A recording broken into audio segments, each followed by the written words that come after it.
नमस्कार। आज बात करते हैं पश्चिम बंगाल की, एक ऐसी जगह जो कभी दुनिया का इकोनॉमिक पावर हाउस हुआ करती थी, लेकिन आज एक बहुत ही अहम मोड़ पर खड़ी है। तो चलिए इसे एक बिजनेस केस स्टडी की तरह ही समझते हैं। तो सवाल यही उठता है, और ये एक बहुत बड़ी आर्थिक पहेली भी है, कि आखिर कोई आर्थिक महाशक्ति समय के साथ इतनी पीछे कैसे रह जाती है। इस कहानी को समझने के लिए शुरुआत इस चौंकाने वाले आंकड़े से करनी होगी। एक अंदाजा है कि औपनिवेशिक काल में भारत से करीब करीब 45 ट्रिलियन डॉलर की संपत्ति निकाली गई, और इसका एपिसेंटर यानी केंद्र बंगाल ही था। मतलब आप सोच सकते हैं कि बंगाल की पहले की समृद्धि किस लेवल की रही होगी। तो चलिए थोड़ा पीछे चलते हैं, उस दौर में जब बंगाल सच में एक पावर हाउस था। सिटी ऑफ जॉय तो कहते ही थे, पर यह ब्रिटिश भारत की राजधानी भी था, कल्चर का एक बहुत बड़ा हब था, और हाँ, स्वतंत्रता आंदोलन का दिल भी यहीं धड़कता था। यहाँ पर दो अलग अलग दौर की एक बिल्कुल साफ तस्वीर दिखती है। देखिए, एक तरफ है इसका शानदार अतीत, एक ग्लोबल इकोनॉमिक पावर हाउस, और दूसरी तरफ है आज की सच्चाई, जहाँ कैपिटल की भारी कमी है, इकोनॉमिक ग्रोथ रुकी हुई सी है, और देश का सबसे बड़ा अनऑर्गेनाइज्ड सेक्टर भी यही है। ये जो बदलाव है ना, ये बहुत बड़ा है। तो आखिर ये गिरावट आई कैसे? चलिए अब उन वजहों को समझते हैं, उन फैक्टर्स को देखते हैं जिन्होंने बंगाल के इंडस्ट्रियल बेस को धीरे धीरे एक तरह से खत्म ही कर दिया। ये टाइमलाइन कुछ बहुत जरूरी टर्निंग पॉइंट्स दिखाती है। सबसे पहले 1793 का परमानेंट सेटलमेंट कानून, इसने जमींदारी सिस्टम को परमानेंट कर दिया, जिसका सीधा असर ये हुआ कि किसानों से सारा मुनाफा छिन गया और खेती की बुनियाद ही कमजोर हो गई। फिर 1977 में शुरू हुआ 34 साल लंबा कम्युनिस्ट शासन। उस दौर में एक एंटी इंडस्ट्री माहौल सा बन गया, और पैसा यानी कैपिटल राज्य से बाहर जाने लगा। और हाल के दिनों में 2008 में सिंगूर का टाटा नैनो प्रोजेक्ट जब फेल हुआ, तो उसने बड़े प्राइवेट इन्वेस्टमेंट का रास्ता लगभग बंद ही कर दिया। और उन फैसलों का नतीजा वो इन आंकड़ों में साफ दिखता है। देखिए, 1980 में देश की कुल मैन्युफैक्चरिंग में बंगाल का हिस्सा 12% था, और 2011 आते आते ये घटकर सिर्फ 4% रह गया। ये नंबर्स अपने आप में पूरी कहानी कह देते हैं। तो हुआ क्या?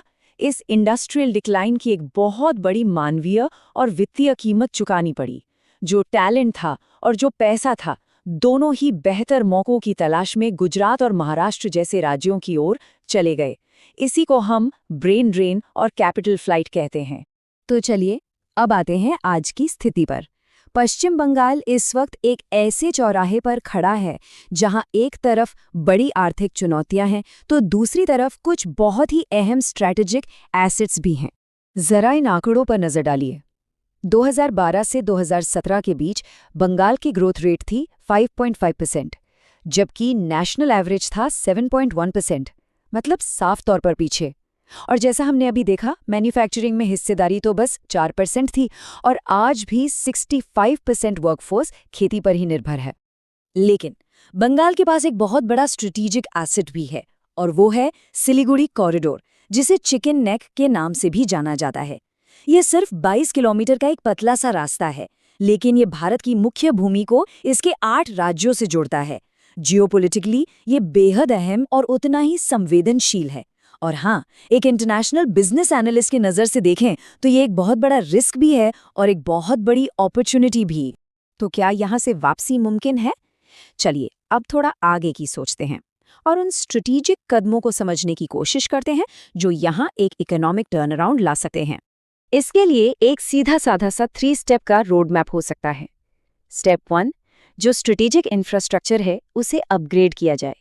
स्टेप 2, जो इंटेलेक्चुअल कैपिटल है उसका सही इस्तेमाल हो।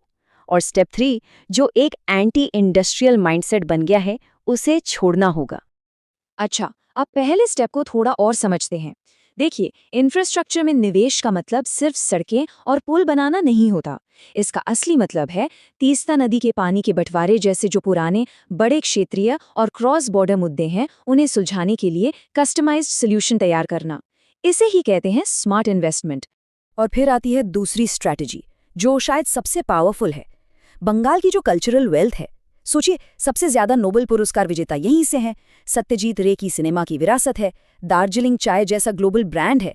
ये सब सिर्फ गर्व करने की बातें नहीं है, ये असल में इंटेलेक्चुअल कैपिटल है, जिसे आज की सर्विस, क्रिएटिव और टूरिज्म इंडस्ट्रीज में इकोनॉमिक वैल्यू में बदला जा सकता है।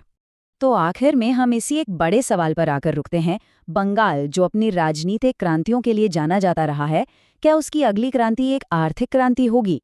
देखिए, पोटेंशियल तो है, लेकिन रास्ता चुनौतियों से भरा है। ये सोचने वाली बात है ना?